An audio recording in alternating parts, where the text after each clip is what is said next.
Deputy సీఎంగా Lokesh better అనే దేశానికి అంతగా పనికిరాని టాపిక్పై డిబేట్ను కండక్ట్ చేశాడు ఏబిఎన్ వెంకటకృష్ణ. కాగా ఈ డిబేట్లోని టాపిక్పై 99.9% నెగిటివ్ కామెంట్సే వచ్చాయి. పరిశీలిద్దాం. టీడీపీని సంకనాకించేదాకా మీరు ఊరుకోరు. పవన్ కళ్యాణ్ని సీఎం చేసి లోకేష్ని డిప్యూటీ చేయమనండి. డిప్యూటీ సీఎంగా పవన్ ఉన్నారుగా, మళ్ళీ లోకేష్ గారు ఎందుకు? పనిలో పని బాలకృష్ణ గారిని, పురంధేశ్వరి గారిని కూడా చేయండి. వాళ్ళు నేర్చుకోవాలి కదా. పొమ్మన లేక పొగబెడుతున్న ప్లాన్లా ఉంది వీకే గారు మీది. డిప్యూటీ సీఎం లోకేష్ గారికి ఇస్తే టీడీపీ సంకనాగిపోద్ది.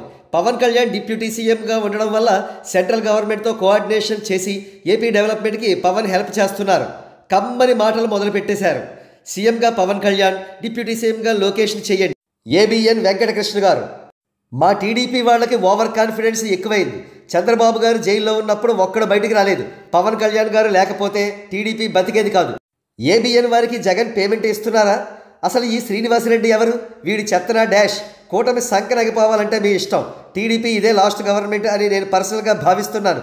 ఓన్లీ నా ఆలోచన. తప్పు అయితే నన్ను క్షమించాలి. పవన్ లేకపోతే టీడీపీకి 4 సీట్లు కూడా రావు. అమ్మో అమ్మో, ఎంత డ్రామాలు సార్. సర్లే, లోకేష్ని డిప్యూటీ సీఎం చేసి పవన్ కళ్యాణ్ని సీఎం చేయండి. ఏం చిల్లరగాళ్ళరా. జై పవన్ కళ్యాణ్, జై జనసేన.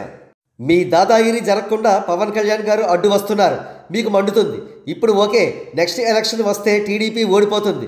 చంద్రబాబుని మళ్ళీ జైల్లో వేస్తారు జగన్ గారు. మళ్ళీ పవన్ కళ్యాణ్ కాళ్ళు పట్టుకుని అడుక్కుంటారా? సిగ్గుండాలి. సీఎం పవన్ కళ్యాణ్ని చేసి డిప్యూటీ సీఎంగా లోకేష్ గారిని చేయండి. వెంకటకృష్ణ గారు, మీరు ఆ ఛానల్లో పనిచేయడం మానేయండి ప్లీజ్. లోకేష్ని పీఎం చేయాలి.